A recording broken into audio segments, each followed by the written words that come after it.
Eram 3 horas da madrugada quando a luz do celular cortou a escuridão do meu quarto. A mensagem do meu filho Ricardo piscava na tela e cada palavra foi como um soco no estômago. Mãe, sei que você comprou o carro para Sabrina e paga a escola do Miguel, mas ela não quer que você venha no aniversário dele amanhã. É melhor você não aparecer. Segurei o telefone com as mãos tremendo, sentindo algo se quebrar dentro de mim. Não era tristeza. Era uma raiva gelada, daquelas que cresce devagar e de repente explode. Digitei só 2 palavras. Tá bom. Mas naquele momento, tomei uma decisão que mudaria tudo para sempre. Meu nome é Terezinha, tenho 64 anos e construí minha vida com as próprias mãos. Nasci numa família pobre no interior do Ceará, onde o luxo era ter comida na mesa todos os dias. Aos 15 anos, já trabalhava numa fábrica de costura, acordando às 5 da manhã para pegar 2 ônibus. Não tive infância de bonecas e brincadeiras. Tive infância de responsabilidade e contas para ajudar a pagar. Me casei com Jorge aos 22 anos. Ele era mecânico, trabalhador, um homem bom que morreu cedo demais. Ricardo tinha só 5 anos quando um acidente no trabalho levou meu marido embora. Lembro do velório, do meu filho pequeno segurando minha mão, perguntando quando o pai ia acordar. Tive que ser forte naquele dia e em todos os dias que vieram depois. Fiquei sozinha com uma criança, sem pensão, sem seguro, com dívidas que Jorge tinha deixado. Podia ter voltado para a casa dos meus pais, aceitado a derrota, vivido de favor. Mas não estava na minha natureza. Comecei a fazer faxina em casas de família. 3, 4 por dia. De noite, costurava roupa para vender. Dormia 4 horas por noite, quando dormia. Ricardo cresceu me vendo trabalhar sem parar. Nunca faltou comida na nossa mesa, mesmo que fosse simples. Nunca faltou roupa limpa, mesmo que estivesse remendada.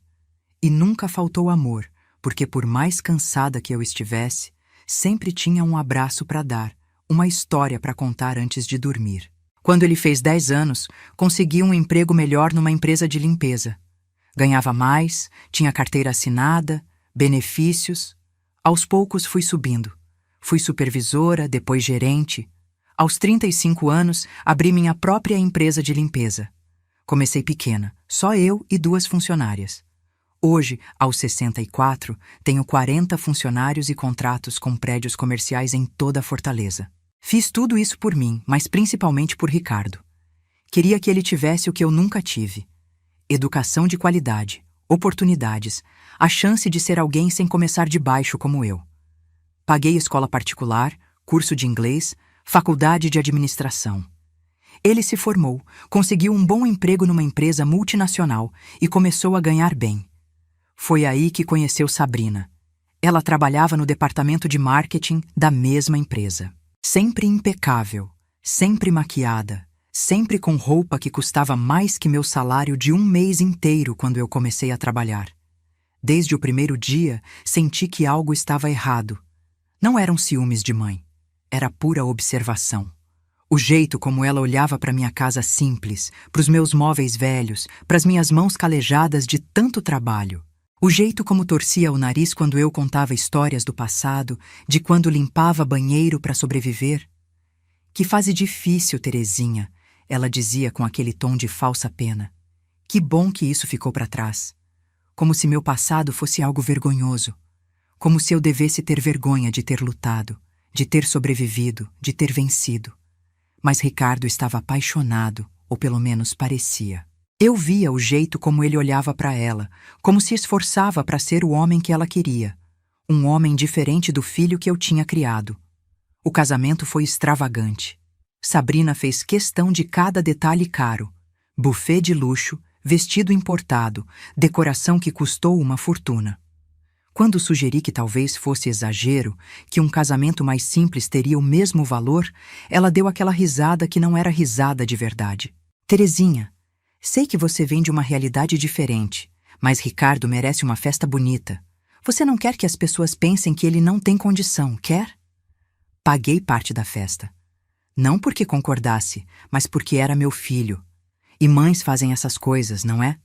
Engolem o orgulho, abrem a carteira, fazem o que for para ver os filhos felizes. mesmo quando a felicidade deles custa a nossa dignidade. Quando Miguel nasceu 2 anos depois, pensei que as coisas fossem mudar. Um neto tem esse poder de transformar as pessoas, de lembrar o que realmente importa na vida. Mas Sabrina tinha outros planos. Começou devagar, com desculpas que pareciam razoáveis. Terezinha, o pediatra disse para evitar muitas visitas. O bebê precisa de rotina. Depois veio é melhor você avisar antes de vir. Não queremos bagunçar o horário do Miguel. E então, você podia não dar beijinho nele? Germes, sabe como é?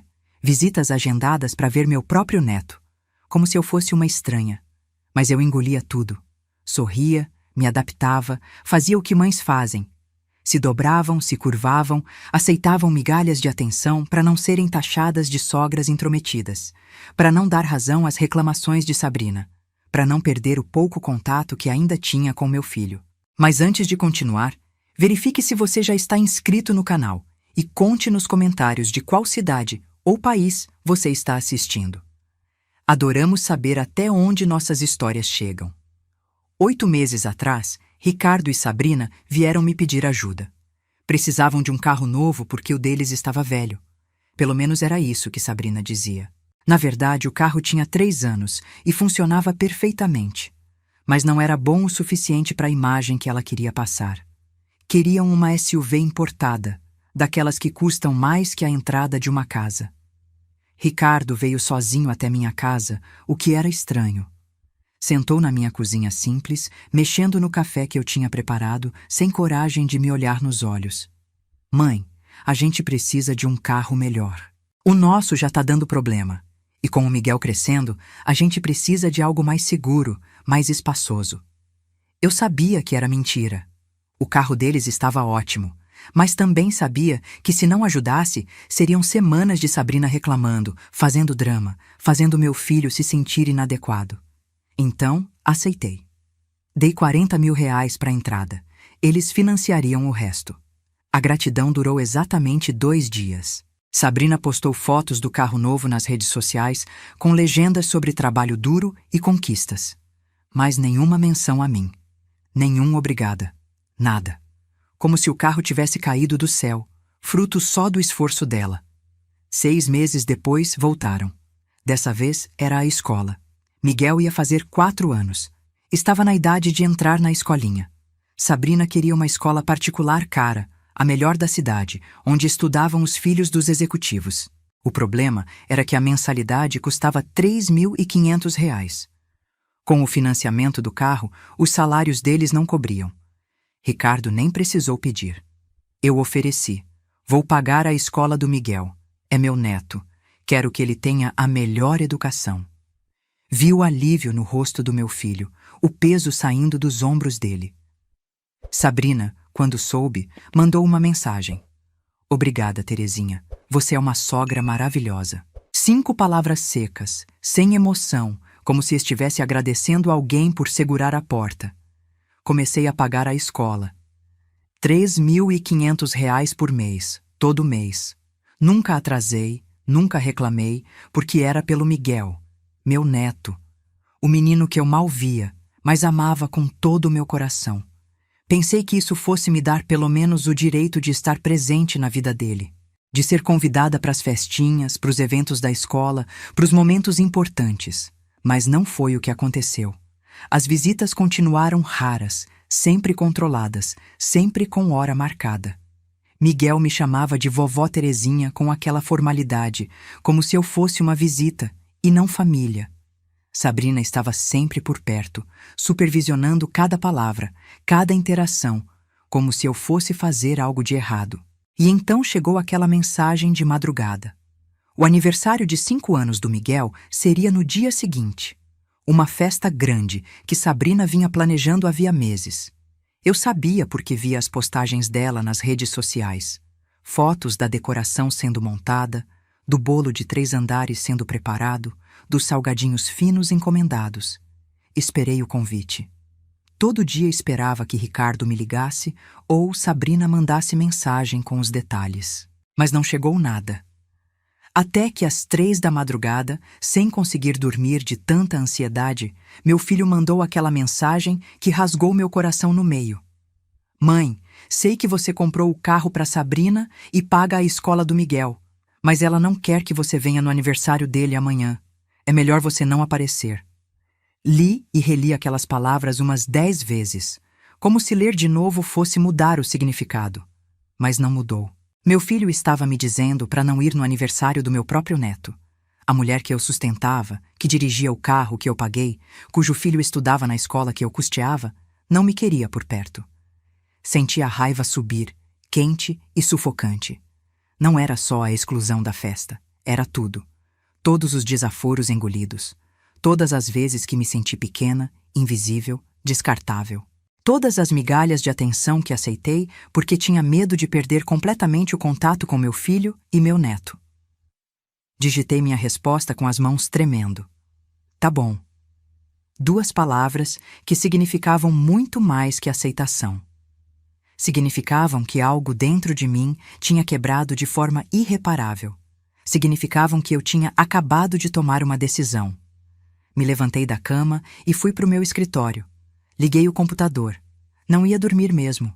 Abri a pasta onde guardava todos os documentos do carro. Porque eu não era ingênua. Não era a velha boba que Sabrina achava que eu era. Quando comprei aquele carro, fui esperta. O carro estava no meu nome. Tinha feito assim de propósito, dizendo para o Ricardo que era para facilitar o financiamento para conseguir taxa melhor. Na verdade, era proteção. Eu tinha um contrato de comodato permitindo que eles usassem o carro de graça, mas com uma cláusula. Podia ser revogado a qualquer momento em caso de desrespeito aos acordos familiares. E quanto à escola, eu pagava direto. Todo mês a mensalidade saía da minha conta para a conta da escola. Tinha todos os comprovantes, todos os recibos. E podia cancelar quando quisesse. Olhei pela janela. O sol começava a nascer, pintando o céu de rosa e laranja. Em algum lugar dessa cidade, meu filho e a esposa dele dormiam tranquilos, sem saber da tempestade que estava prestes a cair sobre eles. Me excluíram da festa do meu neto. Iam descobrir que exclusão tem consequências. Chega de ser capacho. Chega de engolir desaforo. Chega de pagar para ser humilhada. Naquela madrugada, pela primeira vez em anos, eu me coloquei em primeiro lugar, e isso mudaria tudo. Peguei o telefone e liguei para o meu advogado Cláudio, um velho amigo dos tempos em que eu ainda estava construindo minha empresa. Eram 4 da manhã, mas não me importei. Terezinha, a voz dele estava rouca de sono. Tudo bem? Aconteceu alguma coisa? Cláudio, disse eu, minha voz firme como aço. Preciso que você prepare uns documentos para mim. Quero revogar o comodato do carro e cancelar os pagamentos da escola. Tudo hoje. Teve um silêncio. Terezinha, você tem certeza? É seu filho, seu neto. Tenho absoluta certeza. Quero os documentos prontos até o meio-dia. E quero que o oficial de justiça entregue a notificação hoje à tarde, durante a festa de aniversário. Outro silêncio, mais longo. Isso vai ser uma guerra, Terezinha. Eu sei. Prepara os documentos. Desliguei e fiquei olhando pela janela. O sol estava começando a nascer, pintando o céu de rosa e laranja. Em algum lugar dessa cidade, meu filho e a esposa dele dormiam tranquilos, sem saber da tempestade que estava prestes a cair. Não consegui dormir. Fiquei sentada no escritório calculando cada passo, preparando cada movimento. Não era vingança. Era justiça. Era finalmente me levantar depois de anos sendo pisoteada. Às 6 da manhã, preparei café e comecei a revisar todos os documentos. O contrato do carro, os comprovantes de pagamento da escola. Tudo estava em ordem. Tudo absolutamente legal e documentado. Cláudio me ligou às 8. Os documentos estão prontos. Mas, Terezinha, preciso que você entenda as consequências. Uma vez que entregar essa notificação, não tem volta. Seu filho vai ter que devolver o carro imediatamente. E se cancelar a escola, vão ter que tirar o menino de lá. Eles têm bom salário, podem pagar uma escola mais simples, podem financiar um carro mais barato. Vão sobreviver. E sua relação com eles? Já está destruída, Cláudio. Só fui a última a perceber. Passei a manhã juntando evidências. Cada mensagem de Ricardo cancelando visitas. Cada postagem de Sabrina nas redes sociais se gabando do carro como se fosse conquista dela. Cada foto de evento de família onde eu não estava presente. A mensagem das 3 da madrugada foi a prova final. Ao meio-dia, Cláudio ligou de novo. Está feito. O oficial de justiça vai para lá às 3 da tarde. Olhei para o relógio. A festa começava às 2. Perfeito. Obrigada, Cláudio. Terezinha, você tem absoluta certeza? Tenho. Desliguei e me arrumei com cuidado. Não ia na festa, mas tinha outros planos.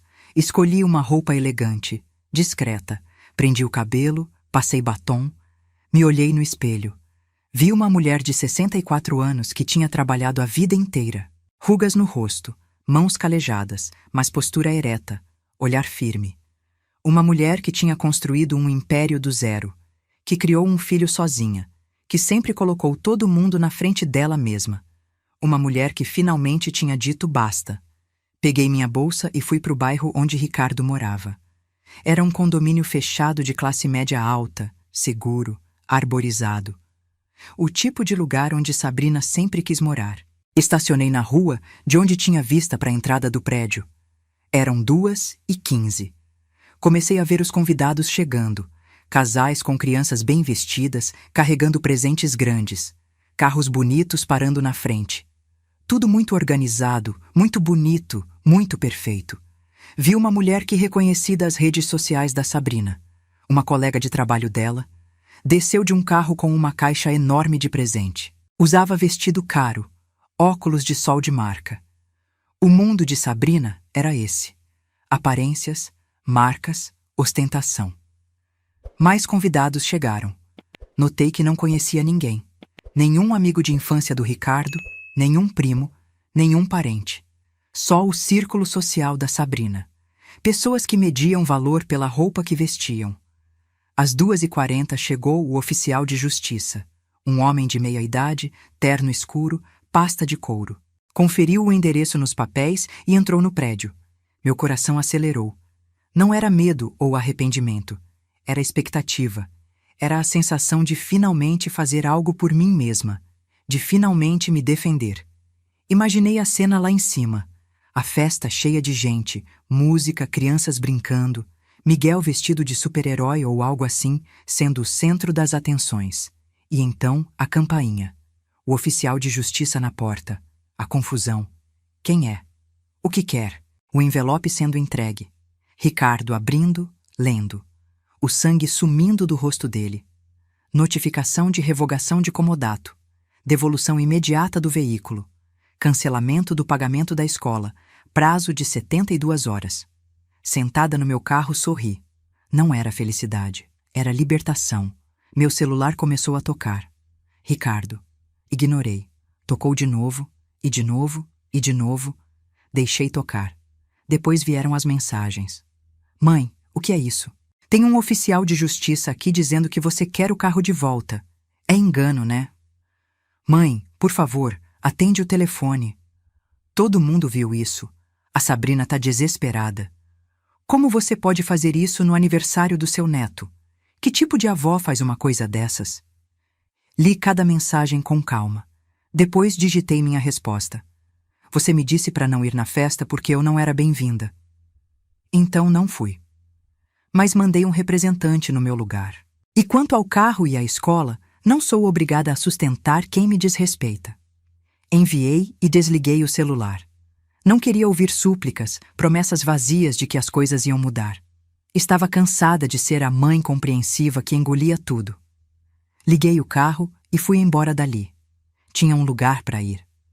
Dirigi até o centro de Fortaleza, até o prédio onde ficava a minha empresa. Subi para o meu escritório, uma sala simples, mas confortável no último andar. A secretária me cumprimentou surpresa. Dona Terezinha, não esperava a senhora hoje. Vim resolver umas coisas, Marlene. Não me passa a ligação, por favor. Entrei no escritório e tranquei a porta. Me sentei na poltrona em frente à janela que dava para a cidade. Lá embaixo a vida seguia. Pessoas trabalhando, vivendo, lutando. E eu, pela primeira vez em anos, tinha me colocado em primeiro lugar. Liguei o celular de novo. 53 ligações perdidas, 42 mensagens, todas de Ricardo, nenhuma de Sabrina. Obviamente ela nunca teve meu número salvo como importante. Comecei a ler as mensagens. Mãe, isso tem que ser um mal-entendido. Como assim você quer o carro de volta? Foi um presente. Os convidados foram embora. Você estragou a festa do Miguel. Ele tá chorando. A Sabrina tá tendo um ataque de nervos. Como você pôde fazer isso? Preciso falar com você, por favor, me deixa ir aí. Hesitei na última mensagem. Depois digitei o endereço do escritório. Vem sozinho.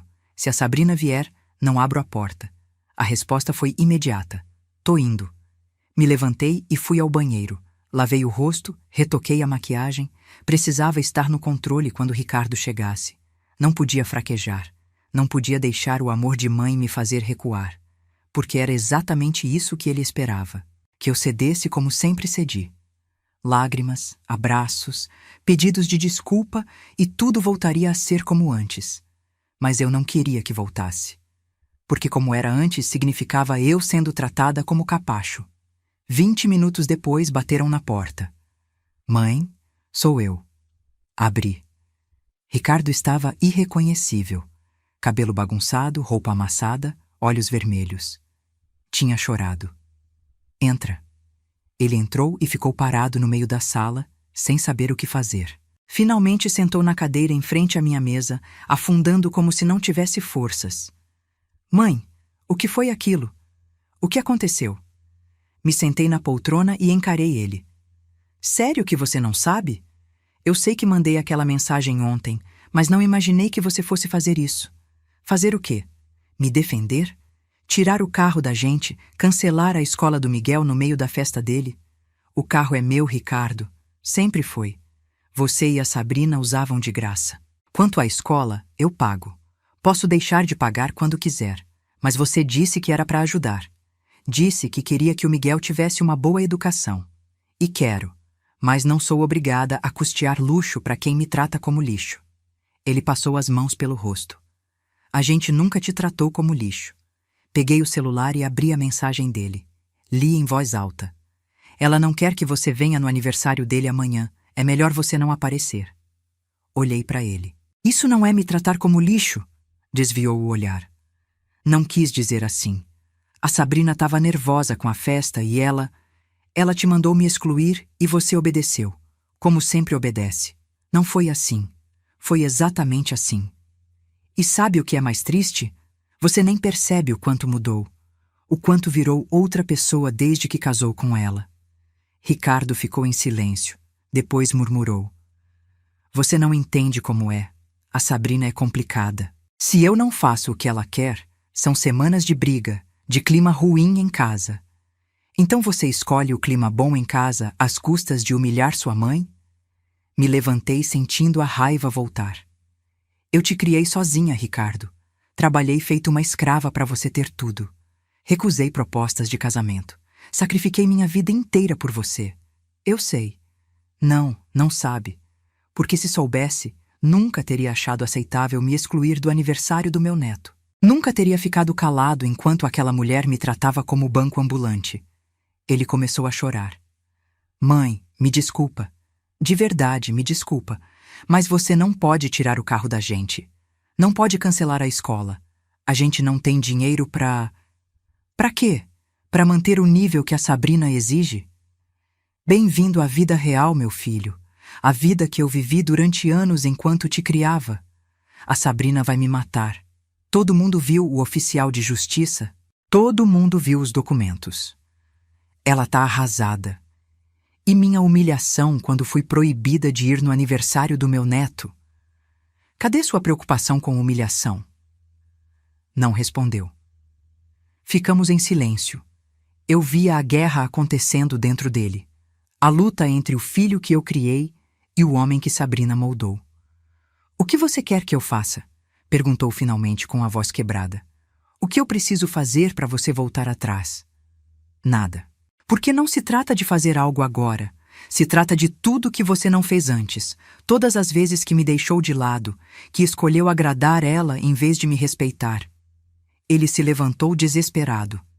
E o Miguel? Você vai simplesmente abandonar seu neto? Essa pergunta doeu fundo. Doeu porque Miguel era inocente em tudo isso. Mas eu não podia ser feita de refém emocional. Não tô abandonando o Miguel. As portas da minha casa estão abertas para ele sempre que você quiser trazer. Mas não vou implorar por migalhas. Não vou mais fingir que tá tudo bem quando não tá. 2 semanas depois da revocação, o carro estava na minha garagem. Vendi na mesma semana. Não queria nada que me lembrasse daquela situação. Mas então, algo aconteceu. Minha amiga Conceição me ligou. Terezinha, soube o que aconteceu. Todo mundo tá comentando. Que comentem. A Sabrina tá dizendo que você é uma sogra cruel, que abandonou seu neto, que fez tudo por vingança. E você acredita? Claro que não. Te conheço há 20 anos. Sei o quanto você se sacrificou por esse menino. Mas as pessoas, algumas estão do lado dela. Que fiquem. Eu sei a verdade. E quem me conhece de verdade também sabe. 1 semana depois, recebi uma ligação de uma mulher chamada Benedita. Tinha visto os comentários nas redes sociais e me procurou. Terezinha, a gente não se conhece, mas precisava falar com a senhora. Sou mãe do Tiago, colega de trabalho do Ricardo. Queria que a senhora soubesse que nem todo mundo acredita na versão da Sabrina. Ela continuou. Todo mundo no escritório sabe como ela é. Vive se gabando de como manipula a sogra rica, de como consegue tudo o que quer da senhora. Senti o estômago revirar. Ela fala isso abertamente? Fala. E quando seu filho não tá perto, ela flerta com outros homens. É conhecida por isso. Por isso o Tiago sempre teve pena do Ricardo, porque claramente ele não enxerga quem ela é de verdade. Agradeci a ligação e desliguei. Não me surpreendi. Já desconfiava que Sabrina era pior do que eu imaginava. Mas ouvir a confirmação doeu. Doeu pelo Ricardo. Porque por mais decepcionada que eu estivesse com meu filho, ele continuava sendo meu filho. E estava sendo enganado. 1 mês depois de cancelar os pagamentos da escola, Ricardo apareceu na minha casa. Não ligou antes, simplesmente tocou a campainha num sábado de manhã. Abri a porta. Ele estava diferente. Mais magro, olheiras fundas, aparência de quem não dormia direito havia semanas. Posso entrar? Hesitei. Depois me afastei dando espaço. Ele entrou e ficou parado na sala, olhando ao redor como se estivesse vendo aquele lugar pela primeira vez. A casa simples onde cresceu, onde foi amado incondicionalmente. O Miguel pergunta por você, disse ele. Quer saber por que a vovó não vem mais? Senti uma dor no peito.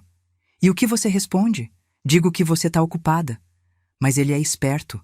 Sabe que tem algo errado. Me sentei no sofá. Ricardo, por que você tá aqui? Ele sentou também, mantendo distância. Porque você tinha razão. Sobre tudo. Esperei que continuasse. A Sabrina. Finalmente vi quem ela é de verdade. Depois que você tirou o carro, tudo mudou. Ela passou semanas me culpando, dizendo que era minha obrigação arrumar a situação, fazer você voltar atrás. Quando eu disse que não ia fazer isso, que você tinha direito de se sentir desrespeitada, ela explodiu. O que ela fez? Disse coisas horríveis sobre você, sobre mim. Disse que só casou comigo porque achou que você era mais rica, que ia valer a pena, que eu era fraco, manipulável, que nunca me amou de verdade. A voz dele quebrou. Meu coração apertou. Por mais que eu não gostasse de Sabrina, não queria ver meu filho destruído assim. Ricardo, eu fui um idiota, mãe. Um completo idiota. Você tentou me avisar de todas as formas possíveis e eu não quis ver. Preferi acreditar na mentira bonita do que encarar a verdade feia. E agora eu tô dormindo no sofá. A gente mal se fala. O Miguel sente a tensão, fica confuso. E eu não sei o que fazer. Me levantei e fui até a cozinha. Voltei com 2 copos de água. Entreguei um para ele. O que você quer de mim, Ricardo? Quero dizer que eu sinto muito. Por tudo. Por cada momento que escolhi ela em vez de você. Por ter deixado você ser tratada daquele jeito. Por ter sido um covarde. E quer que eu faça o quê com esse pedido de desculpas? Nada. Não tô pedindo para você voltar a pagar a escola ou me dar outro carro. Só tô pedindo perdão, de filho para mãe. Não como alguém que quer algo em troca. Olhei para aquele homem sentado no meu sofá. Meu filho, o bebê que eu ninei durante noites inteiras. O menino que eu curei quando caía e ralava o joelho. O adolescente que eu aconselhei sobre a vida. O homem que me decepcionou profundamente. Mas também o filho que pela primeira vez estava tendo coragem de encarar a verdade. Ricardo, eu te perdoo. Mas perdoar não significa que as coisas vão voltar a ser como eram. Não significa que vou voltar a custear o estilo de vida de vocês. Eu sei. E não quero isso. Troquei o Miguel para uma escola pública boa. A gente está usando o transporte público, cortando gastos. E sabe de uma coisa? A gente está sobrevivendo. O Miguel até está mais feliz, fazendo amigos diferentes, aprendendo que nem tudo na vida é luxo. E a Sabrina? Como tá lidando com essas mudanças? Ele riu amargo. Não tá lidando. Reclama todo dia, ameaça ir embora. Mas não vai, porque sabe que sozinha não mantém o nível que ela quer. Você vai continuar casado com ela? Não sei. Tô tentando decidir o que é melhor pro Miguel. Ele precisa do pai e da mãe. Mas também não merece crescer numa casa cheia de tensão e falsidade. Fiquei em silêncio. Não era minha decisão a tomar. Mãe, posso te pedir uma coisa? Pode. Deixa eu trazer o Miguel para te ver de vez em quando. Não precisa ser aqui em casa. Eu posso trazer ele aqui ou a gente pode sair. Só você, ele e eu. Ele precisa de você. E eu também. Senti as lágrimas queimando, mas não deixei cair. Pode trazer ele sempre que quiser. Nos meses seguintes, construímos uma nova rotina. Ricardo trazia Miguel todo sábado. Passávamos o dia juntos fazendo coisas simples. Parque, sorvete, filme em casa. Sem luxo, sem ostentação. Só tempo de qualidade. Miguel começou a me chamar só de vovó, sem o sobrenome formal. Começou a me abraçar espontaneamente, a me contar sobre a escola, os amigos, os sonhos. 2 meses depois, Ricardo apareceu na minha casa com o rosto transtornado. Descobri uma coisa, disse. A Sabrina tem um amante. Tem há mais de 1 ano. Um empresário casado que custeia o estilo de vida dela. Foi por isso que ela ficou tão desesperada quando você cortou a ajuda financeira. Porque sem seu dinheiro e sem o dinheiro dele, ela não consegue manter as aparências. Não fingi surpresa. Como você descobriu? A esposa do amante descobriu e me procurou. Quer processar os dois por adultério. Me mostrou mensagens, fotos, comprovantes de transferência. É tudo verdade, mãe. Durante todo o nosso casamento ela estava com outro. Sentei do lado dele. E como você está lidando com isso? Aliviado. Sei que parece estranho, mas estou aliviado.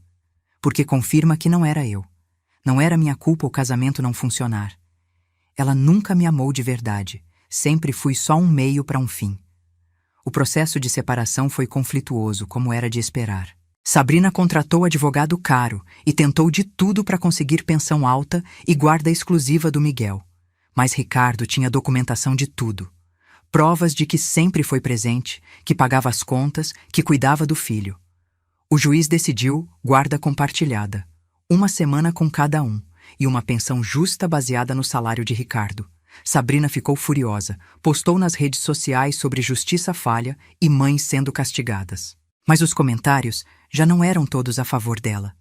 Muita gente começava a ver através da máscara. Traiu e quer ser vítima. Perdeu a razão quando traiu o marido.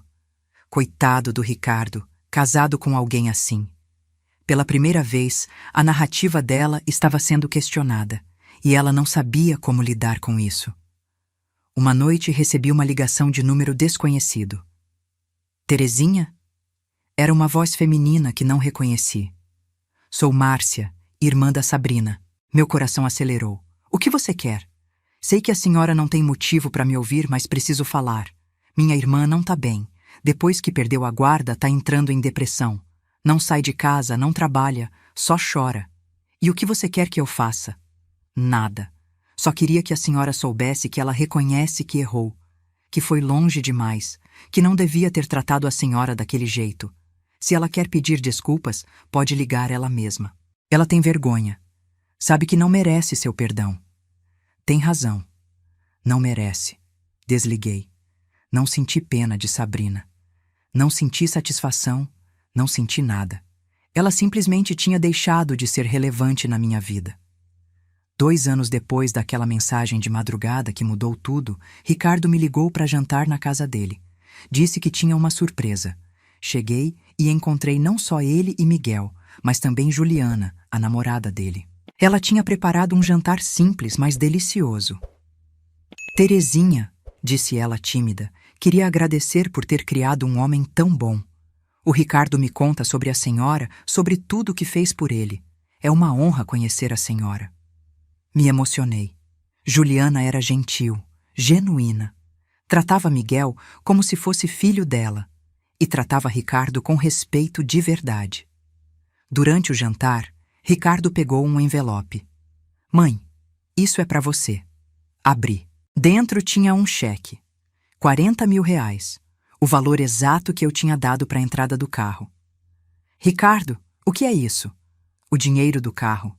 Juntei nesses 2 anos. Quero devolver. Não foi empréstimo. Eu sei. Foi presente. Mas você deu aquilo achando que estava ajudando sua família. E a Sabrina distorceu tudo. Quero fazer a coisa certa. Filho, você não precisa. Preciso sim. Por mim. Para me sentir em paz. Você sempre me ensinou sobre dignidade. Isso é sobre a minha dignidade. Olhei para o cheque, para o meu filho, para a mulher do lado dele, para o meu neto brincando na sala. Tá bom, aceito. Mas com uma condição. Qual? Vou usar esse dinheiro para fazer algo especial. Vou criar um fundo de bolsas de estudo para crianças carentes. Em nome do seu pai, Jorge. Ele sempre acreditou na educação. Ricardo se levantou e me abraçou chorando. Ele ia ficar orgulhoso, mãe. Muito orgulhoso. Meses depois, o fundo de bolsas já tinha ajudado 15 crianças a estudar. Empresários locais se interessaram e fizeram doações. O projeto estava crescendo além do que eu imaginava. Foi então que recebi um convite inesperado. Era da escola pública, onde Miguel estudava agora. Queriam que eu fosse palestrante num evento sobre empreendedorismo feminino. Seria uma honra ter a senhora, dona Terezinha, disse a diretora pelo telefone. Seu filho contou sua história para a coordenadora pedagógica. Como construiu sua empresa do zero, como superou dificuldades. Seria muito inspirador para as nossas mães. Aceitei nervosa. Nunca tinha falado em público sobre minha trajetória. Sempre fui discreta, trabalhadora, silenciosa, construindo meu império sem fazer alarde. No dia da palestra, o auditório estava cheio. Mulheres de todas as idades, muitas com olhares cansados que eu reconhecia. Olhares de quem trabalha demais, dorme pouco, luta todo dia. Subi no palco, segurei o microfone com mãos tremendo. Boa noite. Meu nome é Terezinha, tenho 66 anos e vim falar sobre recomeços. E então contei. Não só sobre minha empresa, sobre os contratos e o crescimento profissional. Contei sobre ser viúva jovem, sobre criar um filho sozinha, sobre os sacrifícios. E contei sobre aquela mensagem de madrugada. Sobre ser excluída, usada, desrespeitada. Sobre ter coragem de dizer não, mesmo quando doeu. Sobre resgatar minha dignidade. O silêncio no auditório era absoluto. Depois, quando terminei, aplausos. Algumas mulheres choravam, outras sorriam. Todas entendiam. Nas semanas seguintes, comecei a receber mensagens de mulheres que estiveram na palestra. Terezinha, sua história me salvou. Eu estava prestes a ceder mais uma vez para minha filha manipuladora. A senhora me deu coragem para dizer não. Obrigada por mostrar que respeito não tem idade para ser exigido. Minha sogra me mostrou sua entrevista. A gente percebeu que estava repetindo o mesmo padrão tóxico. Estamos reconstruindo nossa relação. Dessa vez, com respeito mútuo. Cada mensagem me emocionava. Minha dor tinha virado propósito. Minha história estava mudando vidas. 1 ano depois, recebi outro convite inesperado. Uma revista nacional queria fazer uma reportagem sobre mulheres que tinham recomeçado depois dos 60. Sua história é inspiradora, Dona Terezinha, disse a jornalista. Mulheres de todo o país precisam ouvir que nunca é tarde para se impor, para exigir respeito. A reportagem saiu com o título A Avó que Disse Não. Era minha foto na capa, com um texto falando sobre dignidade, sobre não aceitar migalhas, sobre amor próprio. A repercussão foi enorme. Recebi centenas de mensagens de mulheres de todas as idades. 5 anos depois daquela madrugada, no aniversário de 10 anos de Miguel, ele fez um pedido especial. Vovó, quero fazer minha festa na sua casa. Nada de buffet, nada de decoração cara. Quero que seja como as que você fazia quando eu era pequeno, com o bolo de chocolate que você faz, com os salgadinhos que a gente prepara junto, com meus amigos correndo no quintal. Isso é felicidade de verdade. A festa foi exatamente como ele pediu. 15 crianças correndo pelo quintal. Bolo simples, mas feito com amor. Brigadeiros e coxinhas caseiras. Nada de fotógrafo profissional. Nada de decoração temática cara. Só alegria genuína. Para minha surpresa, Sabrina apareceu. Ricardo tinha convidado e ela aceitou. Ficou num canto quieta, observando. Sem tentar chamar atenção, sem postar nas redes sociais. Só presente. No final da festa, quando todos tinham ido embora, ela se aproximou de mim. Terezinha, posso falar com a senhora 1 minuto? Saímos para a varanda. Ficamos em silêncio por um momento. Queria pedir desculpas, começou ela sem me olhar. Pelo jeito que tratei a senhora. Por ter usado a senhora. Por ter sido cruel. Por que tá me dizendo isso agora? Porque fui fazer terapia. Porque perdi tudo e precisei encarar quem eu era de verdade. E não gostei do que vi. A olhei. Realmente parecia diferente. Cabelo mais simples, roupa também. Sem maquiagem pesada. Parecia humana. Eu te perdoo, Sabrina. Não porque você merece, mas porque eu mereço paz. E guardar rancor não me traz paz. Ela finalmente me olhou, lágrimas nos olhos. Eu não mereço seu perdão. Não, não merece. Mas tô dando mesmo assim. Porque aprendi que perdoar não é sobre a outra pessoa. É sobre se libertar. No final daquela noite, depois que todos foram embora, Miguel veio me abraçar. Obrigado, vovó. Foi a melhor festa de todas. De nada, meu amor. Você merece tudo de melhor. Vovó, posso te falar uma coisa? Sempre. Quando eu crescer, quero ser que nem você. Forte, corajosa. Alguém que não deixa ninguém pisar nela. O abracei forte, lágrimas caindo livremente. Todas as dores, todas as batalhas, todos os momentos difíceis tinham valido a pena para ouvir essas palavras. Hoje olho para trás e vejo toda a jornada. Começou com uma mensagem cruel às 3 da madrugada. Começou com dor, humilhação, a sensação de ser descartável. Mas também começou minha libertação, porque dizer não naquele momento foi dizer sim para mim mesma. Foi escolher minha dignidade acima da falsa paz. Foi aprender que o amor que exige submissão não é amor, é manipulação. Aprendi que nunca é tarde para se impor, que respeito não se pede, se exige, que família de verdade se constrói com amor genuíno, não com interesse ou conveniência. Aprendi que a maior riqueza que podemos ter é o respeito por nós mesmas. É olhar no espelho e ver alguém de valor. Alguém que não se dobra diante do desrespeito. Alguém que sabe que merece mais. E eu mereço. Todas nós merecemos. Se você gostou dessa história, responda nos comentários. No meu lugar, o que você faria? E não se esqueça de assistir ao próximo vídeo que aparecerá na sua tela. Ele tem uma reviravolta surpreendente e emocionante que vai te prender do começo ao fim.